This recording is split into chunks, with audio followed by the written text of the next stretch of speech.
Here we are on Cricbuzz Comm Box for the second time in this series. Sri Lanka progressing steadily is the best we can describe it. Not looking for a 270, 280, 300 type score, but not having collapsed yet after a couple of wickets fell in the middle. They had a decent start, then a few wickets, and now the captain and Charit Asalanka steadying the ship to take them to 151 for 4 at the end of the 35th over. On Cricbuzz Comm Box, I'm joined by Zaheer Khan.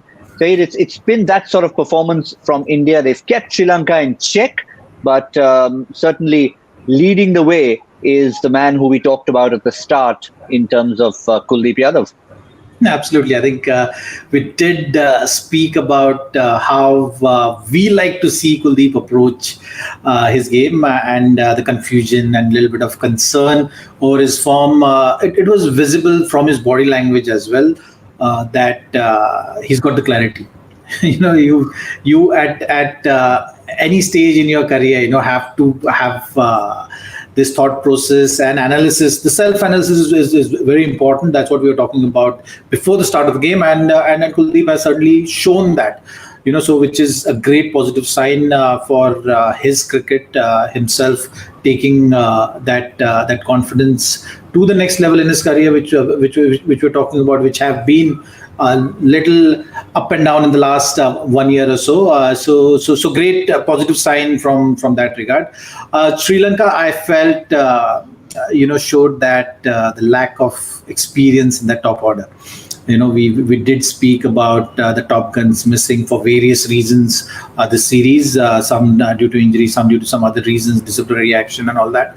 So that was seen in their approach. They started well, started decently, laid that platform, but have not been able to consolidate on that. And last 20 overs have been a typical sign of that, an inexperienced batting lineup, not really able to utilize the platform, batters getting start but not really consolidating and making it count and making it really big, have been the case. But let's look at India's bowling in depth. It was maybe, to be really critical, a slightly disappointing start from at least the talisman in the vice-captain Bhuvaneshwar Kumar. Just feeling his way into the side. Hardik Pandya also has not bowled enough. Obviously, he himself is feeling his way into the role of playing that all-rounder. But Zaheer, yes, of course, we talked about Kuldeep Chahal wicket off his first ball. And what about your man, Krunal Pandya? I mean, maybe came in initially just to sort of ease the pressure on Chahal because they were going after him. He's bowled a fantastic spell. Absolutely, and I think that's what was expected of him. That's the kind of role which he's playing. Between Hardik and Krunal, they're looking to get 10 overs off. Today, Krunal has given you 8 overs, and how fantastically well he has bowled in those 8 overs. Holding the batters back, not really giving them enough, having a very clear-cut plan. You've seen some new variations also from his side. The ball drifting in. There was some nice pace variation which I really was impressed by. So on the whole, I think the supporting, the real all-round kind of support which you're looking at from that position, who's predominantly a batter but going to contribute with the ball. He has really had a great day out there on the field. And we've talked about this balance in the Indian side for a while, be it T20 or ODIs. Of course, Hardik Pandya, when he starts bowling, brings that balance. But when both the Pandya brothers are playing, it even adds further to that balance because, as you said, both Krunal Pandya and Hardik Pandya can walk into the side pretty much. Hardik definitely can as a batsman.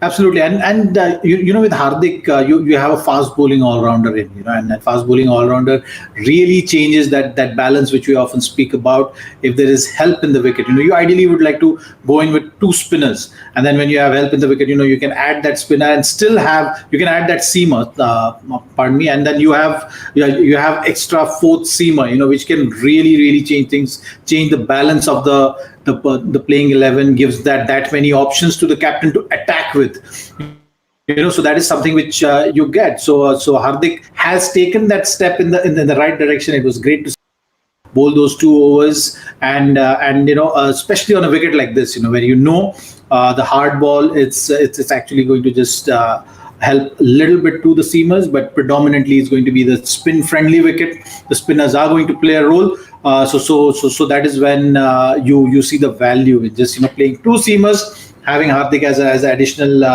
seamer in your squad, and having three spinners. So that is something which you would want a captain to have in terms of attacking and creating those options which you've seen right now. With 4 wickets down, you really have the grip on the game solid, only because of the balance which we often speak about. But from Sri Lanka's point of view, they will really need to now step on the gas. Between 15 and 35, they've sort of just let the game drift for a while. As you can see, just the 3 boundaries in that period. And that is really an area of concern, because not necessarily that they've been rotating the strike to compensate. But an interesting combination out there, Zaheer, to finish off. Lanka, who didn't have the greatest start to his ODI career, got a duck against England, and then only 3 in his next innings. But from Sri Lanka's point of view, he's got 5 list A hundreds. So they'll want him to go and get a big one. Dasun Shan, a different sort of role as an all-rounder captain at the other end. Normally he likes to come and tonk it at the end. So they'll want something in these last 15. There's no doubt about it. We often in cricket, like a broken record, keep on saying that, importance of wickets. You have wickets in hand, it's a different game. You lose wickets and then the game is completely different. So, Sri Lanka right now have lost 4 wickets. So, it's not only just the pressure they can put on the bowlers, it makes it that much difficult for the batters who are in, because they are always kind of debating, what kind of risk they want to take. When you have wickets in hand, you have that much extra liberty to take more risk. When you've lost wickets, you don't have that liberty. So always you are looking at that calculated risk options. And the moment you are in that zone, you will not be scoring freely. Bowlers will also be aware of that. These are experienced bowlers they're playing against. So this game which goes on, right now certainly doesn't really weigh in favor of Sri Lanka that much. So for them, it's going to be very important that this partnership goes on till about 42nd, 43rd over, maybe 44th, for them to kind of put pressure and look to capitalize on these last 5-6 overs. That's how the approach is going to be from their side. I'm going to put you on the spot to finish. I know you had a prediction around 270. So are you going to be going towards Zaheer Khan, who is the Indian, who will hope that they don't get that many, or are you going to stick closer to your prediction of 275? Well, the wicket has looked like a 270 wicket to me. Even though Sri Lanka is in this kind of situation and the position, it all depends on the captain.